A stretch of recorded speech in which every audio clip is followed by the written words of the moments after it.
Dear students, आज के इस वीडियो में हमें पहली यूनिट का तीसरा पार्ट समझेंगे। पहली यूनिट जिसका नाम आवर्तबीजी पादपों में जनन व विकास है, इसमें तीसरा पार्ट आप अपनी पाठ्य पुस्तक में देख सकते हैं। ये पहली यूनिट है और इसमें 4 चैप्टर हैं। तो हमने पिछले वीडियोज़ में 2 चैप्टर पूरे कर लिए थे। आज हमें तीसरे पार्ट की शुरुआत करेंगे जिसका नाम है परागण, अनिश्चयता, निषेचन, भ्रूण परिवर्धन एवं फल व बीज का विकास। ये इस चैप्टर के अंदर टॉपिक हैं अलग अलग, जो कि हमें समझने हैं, पढ़ने हैं। फिर अपन आगे देखें। इसमें जैसे विषय वस्तु में पहली यूनिट के अंदर जो 4 पार्ट थे, उसमें तीसरा पार्ट है परागण, निषेचन तथा भ्रूणकोश व भ्रूण का परिवर्धन। ये अपन पढ़ने जा रहे हैं। तो चलिए अपन डायरेक्ट चलते हैं पाठ के ऊपर, जो अपनी पाठ्य पुस्तक में पाठ दिया हुआ है। तीसरा पाठ परागण, निषेचन तथा भ्रूणकोश व भ्रूण का परिवर्धन। अब देखिए, आप कहोगे सर इस पाठ में जो नाम है, पाठ का नाम है, ये अलग अलग टॉपिक है। परागण का अलग टॉपिक है, निषेचन का टॉपिक अलग है, भ्रूणकोश अलग है, भ्रूण का परिवर्धन अलग है। तो हमने हमारी सुविधा के लिए देखो यहाँ पर थोड़े नाम अलग दिए थे। अभी अपन ने देखा था पहले अनिश्चितता नया नाम आया था, है ना। फल व बीज का विकास एक नाम आया था, जो कि यहाँ पर नहीं है, पाठ के नाम में नहीं है।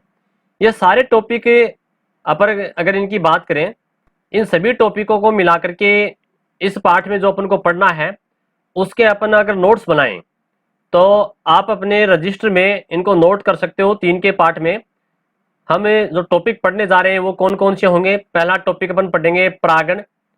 परागण जो कि 2 प्रकार का होता है, स्वपरागण और परपरागण। ठीक है। फिर इस पाठ में अपन दूसरा पॉइंट पढ़ेंगे निषेचन। तीसरा पॉइंट पढ़ेंगे अपन असंगतता या अनिश्चितता। चौथा पॉइंट पढ़ेंगे भ्रूणपोष। भ्रूणपोष किस प्रकार से बनता है, भ्रूणपोष का संवर्धन कैसे होता है, ये सारी बातें आएंगी। 5वां पॉइंट अपन पढ़ेंगे भ्रूण का परिवर्धन। भ्रूण यानी कि जो एम्ब्रियो बनता है पौधों में, उसका डेवलपमेंट कैसे होता है, विकास कैसे होता है। 6वां पॉइंट पढ़ेंगे अपन इस पाठ में बीज का परिवर्धन। पौधों में जो बीज बनता है वो कैसे बनते हैं, और फल का विकास कैसे होता है, इसके बारे में समझेंगे। और 8वां और अंतिम पॉइंट जो इस पाठ में पढ़ेंगे वो होगा पीडीए का अंतरण। ठीक है। तो ये सारे पॉइंट जो अपने इस पाठ में है, अपने सिलेबस में है, वो अपन एक एक करके पढ़ेंगे। परंतु आज अपन शुरुआत करने जा रहे हैं परागण में। परागण में भी इस वीडियो में अपन स्व परागण पढ़ेंगे। परागण के 2 प्रकार हैं। तो आज के इस वीडियो में मुख्य रूप से परागण का प्रकार जो स्व परागण है, उसकी जानकारी अपन प्राप्त करेंगे। तो चलिए अपन शुरुआत करते हैं अपनी पाठ्य पुस्तक से। हमारी जो पाठ्य पुस्तक है उसमें सबसे पहला पॉइंट परागण ही है, जिसे अपन इंग्लिश में पोलिनेशन कहते हैं। और सबसे पहले इसकी परिभाषा दी गई है, परागण किसे कहते हैं, इसकी परिभाषा दी गई है। तो देखिएगा, इसकी परिभाषा को समझने के लिए हम अपने नोट्स में अगर देखें तो देखिए, नोट्स के अंदर यहाँ एक डायग्राम बना हुआ है। एक पुष्प का चित्र आप देख पा रहे हो। पुष्प के 4 भाग होते हैं। बाहर जो हरे रंग की ये पंखुड़ियां आपको दिख रही हैं, ये तो क्या है, बाह्य दलपुंज। ये जो आपको रंगीन पंखुड़ियां दिख रही हैं, ये क्या है, ये दलपुंज है। ठीक है। और बीच में ये जो फूला हुआ भाग ऊपर से, ये वर्तिकाग्र, और ये वर्तिका जो ट्यूब जैसी संरचना दिख रही है।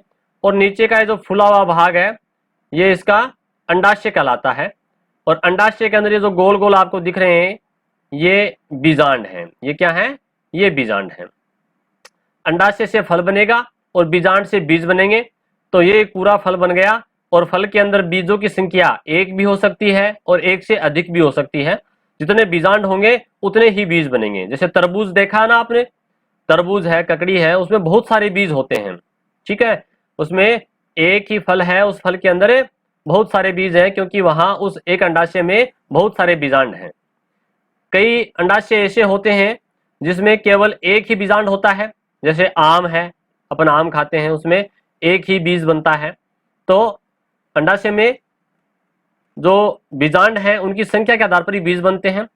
कुछ अंडाशय में बीजों की संख्या 2 या 3 हो सकती है, जैसे मूंगफली है, मूंगफली में एक अपन देखते हैं तो उसमें 2 या 3 दाने होते हैं, तो उसमें बीजांड की संख्या 2, 3 या कभी कभी 4 भी हो सकती है। तो इस प्रकार से इसमें बीजांडों की संख्या से बीज का निर्माण होता है और अंडाशय से फल बनता है।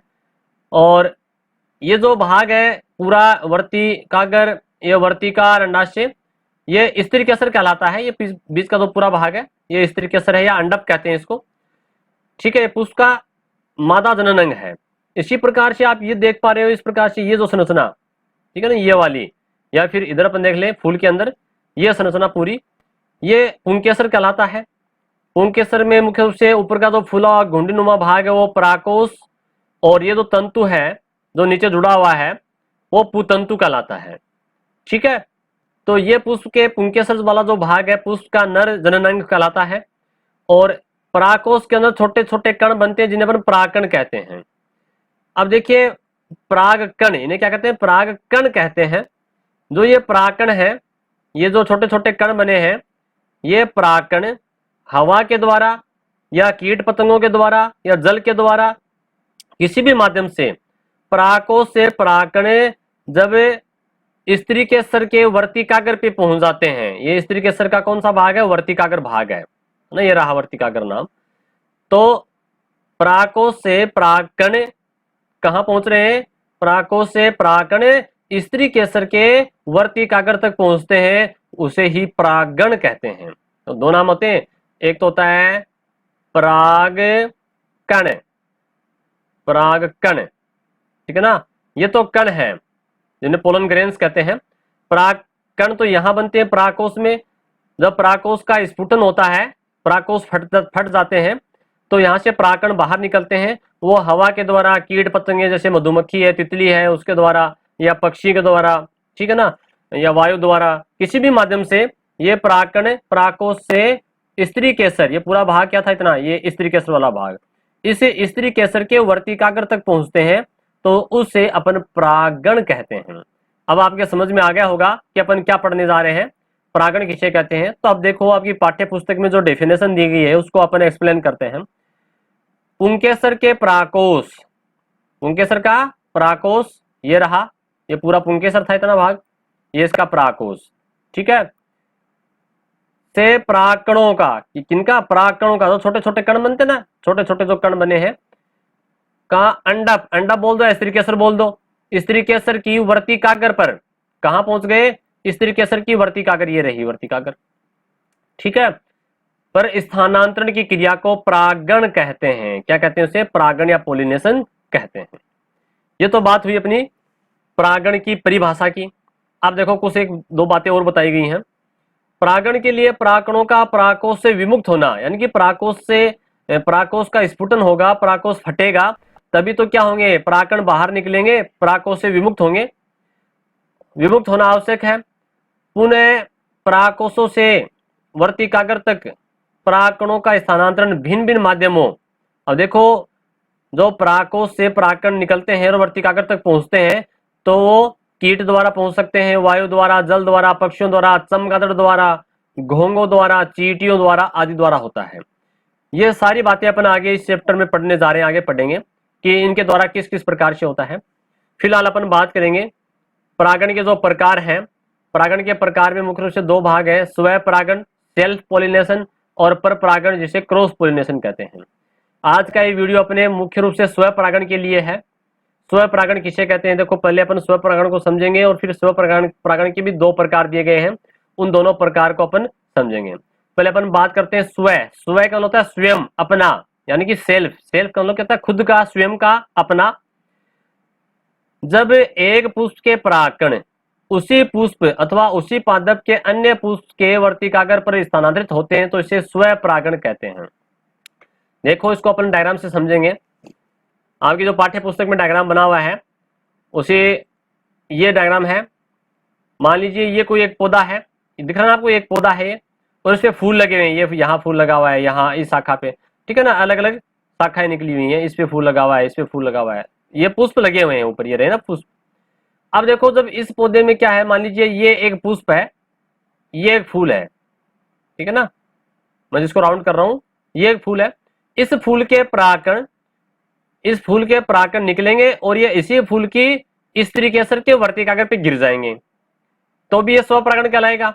या फिर ये जो पौधा है, इस पौधे में जो एक पुष्प है, ये एक फूल है, इस फूल के परागकण यहां से निकलेंगे और इसी पौधे के किसी दूसरे फूल के स्त्री केसर के वर्तिकाग्र पे गिर जाएंगे, तो ये भी स्वपरागण कहलाएगा। तो स्वपरागण भी दो प्रकार का होता है।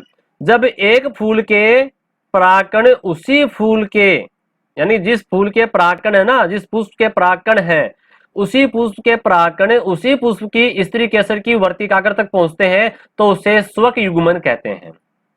ठीक है, उसे क्या कहते हैं? स्वक युग्मन। स्वपरागण का प्रकार है, दो प्रकार का होता है स्वपरागण। जब एक फूल के परागकण उसी फूल के स्त्री केसर की वर्तिकाग्र तक पहुंचते हैं, तो उसे स्वक युग्मन कहते हैं। और जब एक पादप के एक पुष्प के परागकण उसी पादप, प्लांट सेम होना चाहिए, वही पौधा होना चाहिए, उसी पादप के अन्य शाखा पर, जैसे दूसरी शाखा है, ये दूसरी शाखा है, ठीक है, शाखा भी एक हो सकती है, जरूरी नहीं, लेकिन फूल दूसरा होना चाहिए। ठीक है, दोबारा समझिएगा। जब किसी पादप के एक पुष्प के परागकण उसी पादप के दूसरे पुष्प के स्त्री केसर की वर्तिकाग्र तक पहुंचते हैं, तो उसे सहजात पुष्पी परागण कहते हैं। ठीक है, यह भी स्वपरागण का प्रकार है, दूसरा प्रकार, जिसका नाम है सहजात पुष्पी परागण। अब देखो अपनी पाठ्य पुस्तक में इसके लिए जो डेफिनेशंस दी गई हैं, स्वपरागण के दो प्रकार हैं, दोनों की बात साथ में कर रहा है। जब एक पुष्प के परागकण उसी पुष्प, यानी कि वो परागकण जो है वो या तो उसी पुष्प के स्त्री केसर के पहुंचेंगे या उसी पादप के अन्य पुष्प, ठीक है ना, पौधा सेम होना चाहिए, पौधा उसी पादप, ठीक है, एक ही पौधा है, के वर्तिकाग्र पर स्थानांतरित होते हैं, तो इसे स्वपरागण कहते हैं। स्वपरागण दो प्रकार का होता है, स्वक युग्मन और सहजात पुष्पी। तो अपने इन दोनों के बारे में समझ लिया है। दोबारा देख लेते हैं आपकी पाठ्य पुस्तक में क्या लिखा है। अगर एग्जाम में क्वेश्चन आता है तो आपको यहां से इनकी परिभाषा लिखनी है, याद करनी है। स्वक युग्मन किसे कहते हैं? जब एक पुष्प के परागकण उसी पुष्प की वर्तिकाग्र पर पहुंचते हैं, अर्थात पुष्प अपने ही परागकणों द्वारा परागित होता है, तो यह स्वक युग्मन कहलाता है। जैसा कि एग्जाम्पल है मटर, मटर के पौधे में स्वपरागण होता है, स्वपरागण के अंदर भी उसमें स्वक युग्मन होता है। उस मटर के पौधे के जो फूल हैं उसके परागकण उसी पौधे की, उसी पुष्प की वर्तिकाग्र पर पहुंचते हैं। जैसे स्वक युग्मन है ना, ये रहा स्वक युग्मन। ये मटर के पौधे का पुष्प आप देख पा रहे हैं, ठीक है ना, अपने नोट्स में बने हुए हैं। इसमें ये बाहर जो बाह्य दलपुंज है, ठीक है, ये रंगीन पंखुड़ियां तो दिख रही है, दलपुंज हो गई, इसमें दल हो गए। और ये बीचों बीच आपको ये जो दिख रहा है फूला हुआ भाग, ये अंडाशय है, और ये इसका ऊपर जो भाग है ये जा रहा है, ये इसकी वर्तिकाग्र है, ठीक है ना, ऊपर वाला भाग ये इसका वर्तिकाग्र हो गया। और ये जो आपको दिख रहे हैं बहुत सारे ये तंतु है ना, ये इसके पुंकेसर हैं। तो पुंकेसर का फूला हुआ भाग क्या कहलाता है? पराकोष। पराकोष में क्या बनेंगे? परागकण बनेंगे, और ये परागकण इसी पुष्प की स्त्री केसर के वर्तिकाग्र पे गिर जाएंगे, तो ये कहलाएगा स्वक युग्मन। ठीक है, मटर इसका एग्जाम्पल है। दूसरा है सहजात पुष्पी परागण। देखो इसमें क्या होता है, जब एक पुष्प के परागकण उसी पौधे पर स्थित, पौधा एक ही रहेगा, पौधा वही रहेगा, ठीक है ना, फूल अलग अलग जगह हो सकता है, एक किसी नीचे वाली शाखा पे लगा है, दूसरा फूल ऊपर वाली शाखा पे लगा है, उसी पौधे पर दूसरा कोई फूल है, किसी दूसरे पुष्प के वर्तिकाग्र पर स्थानांतरित होते हैं, तो उसे अपन सजात पुष्पी परागण कहते हैं। यह परागण एक पौधे पर स्थित दो अलग अलग पुष्पों के मध्य होता है, ठीक है ना, जैसा कि अभी अपने देखा था पिछले डायग्राम के अंदर। देखो यहाँ पर ये एक पौधा है, ए पौधा, ठीक है ना, और इसमें एक फूल यहाँ पर है, इसके परागकण इसी पौधे की दूसरी शाखा पे, दूसरा जो फूल है कोई दूसरे फूल के स्त्री केसर के वर्तिकाग्र पे गिरते हैं परागकण, तो ये इसका क्या कहलाएगा? सहजात पुष्पी परागण कहलाएगा। ठीक है, और देखिए आपकी पाठ्य पुस्तक में इसमें लिखा है आनुवंशिक दृष्टि से यह स्वपरागण है, स्वपरागण ही है क्योंकि स्वपरागण का प्रकार है, लेकिन पारिस्थितिक दृष्टि से अधिकांश वनस्पति के इसे परपरागण मानते हैं। परपरागण क्यों मानते हैं? क्योंकि फूल दूसरा हो गया, ठीक है ना, पारिस्थितिक दृष्टि से मानते हैं इसको, बाकी ये स्वपरागण ही है, स्वपरागण का ही प्रकार है। अब इसके जो एग्जाम्पल है वो देखिए कौन कौन से, मक्का और ककड़ी। मक्का का पौधा आपने देखा होगा, मक्का जिसका नाम जियामेज है, प्लांट का नाम क्या है? जियामेज। देखिए रहा पुष्प का एग्जाम्पल, ये मक्का का पौधा आप देख पा रहे हैं, ठीक है। मक्का के पौधे में क्या होता है, जो पौधा होता है इस पौधे में ऊपर जो यहाँ जो ये लगे हुए हैं पुष्प, ये नर पुष्प होते हैं। नर पुष्प अलग जगह होते हैं और मादा पुष्प जो है यहाँ पर देखो शाखा के अंदर यहाँ पार्श्व में यहाँ लगे होते हैं, ये मादा पुष्प होते हैं, ठीक है ना, फीमेल इनफ्लोरेसेंस। मादा जो पुष्पक्रम है वो है, ये नर पुष्पक्रम हो गया। कहने का मतलब एक ही पौधे पर नर जो पुष्प है वो अलग होते हैं, मादा पुष्प अलग होते हैं।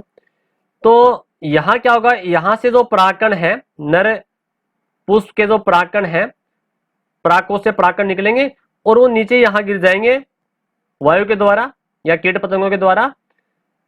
दूसरा जो पुष्प लगा हुआ है इसी पौधे में, जो कि केवल फीमेल है, ठीक है, इस पुष्प में केवल मादा वाला भाग ही है, नर वाला भाग नहीं है, यानी पुंकेसर इसमें नहीं है। और इस वाले पुष्प के अंदर मादा वाला भाग नहीं है, स्त्रीकेसर नहीं है, केवल पुंकेसर ही है, ठीक है। तो यहां से ये परागकण यहाँ इसके ऊपर गिरेंगे। और ये जो आप मक्का खाते हैं, आप देखते हैं जो भुट्टा या अपन जो सेक करके खाते हैं बरसात के सीजन में, तो ये आप देखते हैं कि इसमें बहुत सारे रेशे से रेशे होते हैं, यार रेशे से रेशे है ना, ये इसकी वर्तिकाएं होती हैं, ठीक है ना, बहुत लंबी वर्तिकाएं हैं इसकी। सबसे लंबी वर्तिका जो है मक्का की होती है। यहाँ जो ये इस प्रकार से धागे जैसी संरचनाएं आप देखते हैं, ये वर्तिका है, काफी लंबी होती हैं। और ये पुष्प है पूरा, इस पुष्प के अंदर जो है बहुत सारे बीजांड होते हैं। मक्का में आप देखते हो बहुत सारे बीज बनते हैं, ठीक है, जो भुट्टा अपन सेक के खाते हैं बहुत सारे बीज होते हैं। तो कहने का मतलब यहाँ पर पौधा तो एक ही है, यानी कि इस पौधे के परागकण इसी पौधे के दूसरे पुष्प के स्त्री केसर के वर्तिकाग्र पे गिरते हैं, तो ये सजात पुष्पी परागण कहलाएगा, स्वपरागण का ही प्रकार कहलाएगा, ठीक है। जो कि अपन पढ़ रहे थे, स्वपरागण का प्रकार जो है ना सजात पुष्पी, ये कहलाएगा। दूसरा इसमें एग्जाम्पल जो दिया गया है वो देखो, आपकी पाठ्य पुस्तक में एग्जाम्पल दिया गया है ककड़ी का। ककड़ी का एग्जाम्पल है ना, ककड़ी जो अपने सलाद के रूप में यूज करते हैं या ककड़ी की सब्जी भी बनाते हैं। और ककड़ी जो है उसमें ककड़ी के कई प्रकार होते हैं। ककड़ी मुख्य रूप से कुकुरबिटेसी फैमिली का पादप है। कुकुरबिटेसी एक फैमिली कुल जो है, पौधों का कुल कुकुरबिटेसी, उसमें ककड़ी को रखा गया है। इसमें खीरा ककड़ी हो चाहे वो अरिया ककड़ी हो, ठीक है, सारी ककड़ी जो है वो इसी में आती हैं। दूसरी बात, ककड़ी की जो बेल होती है, जो पौधा होता है वो एक बेल होती है उसके अंदर। तो ककड़ी का जो पौधा है उसके अंदर फूल जो होता है वो होने को तो द्विलिंगी होता है, लेकिन उसमें किसी पुष्प के अंदर तो पुंकेसर बंदे होंगे और किसी पुष्प के अंदर स्त्री केसर बंदे होंगे।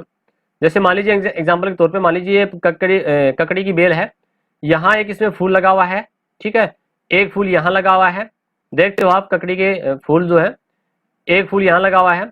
तो ये जो पुष्प है इसके अंदर स्त्री केसर पुंकेसर दोनों होंगे, परंतु मान लीजिए इसमें पुंकेसर जो है वो बंदे हो सकता है और ये जो पुष्प है इसके अंदर स्त्री केसर बंदे हो सकता है, ठीक है।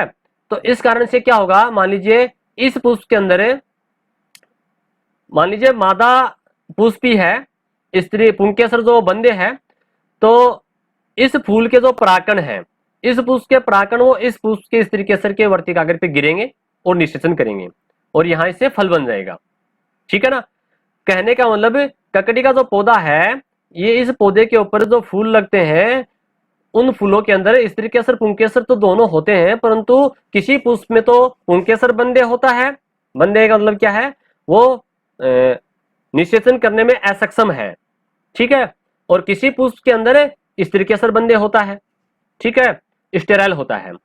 तो इस कारण से यहां पर क्या हो जाएगा, सारे पुष्प जो है उनसे फल नहीं बनते। जो पुंकेसर वाला फूल होगा उसमें तो फल बनेगा ही नहीं, क्योंकि फल तो बनता है स्त्री केसर वाले अंडाशय के भाग से बनता है फल, ठीक है, और अंडाशय में बीजांड होते हैं उससे बीज बनता है। पुंकेसर वाले पुष्प से कभी भी फल नहीं बनेगा, ना ही बीज बनेगा, ठीक है, क्योंकि पुंकेसर जो है उसके अंदर ना तो अंडाशय है ना ही बीजांड है। तो यहां पर ये जो ककड़ी का जो पौधा है इसके अंदर एक ही पौधे के ऊपर दो अलग अलग प्रकार के फूल हो गए, तो उनके अंदर जो परागण होता है ये भी सजात पुष्पी परागण कहलाता है, ठीक है। तो दो एग्जांपल से अपन ने समझा इसको। आगे देखते हैं अपन, आगे लिखा है स्वयं परागण के लिए युक्तियां या अनुकूलन। देखो स्वयं परागण के लिए युक्ति या अनुकूलन का मतलब क्या है कि स्वयं परागण पौधे में कब होगा, कौन सी कंडीशन होनी चाहिए तभी स्वयं परागण होगा, ठीक है। ऐसी क्या परिस्थितियां हैं कि उससे स्वयं परागण ही होता है पर परागण नहीं होता, उसके पौधे के अंदर क्या क्या अनुकूलन पाए जाते हैं, ठीक है, उसकी बात कर रहे हैं।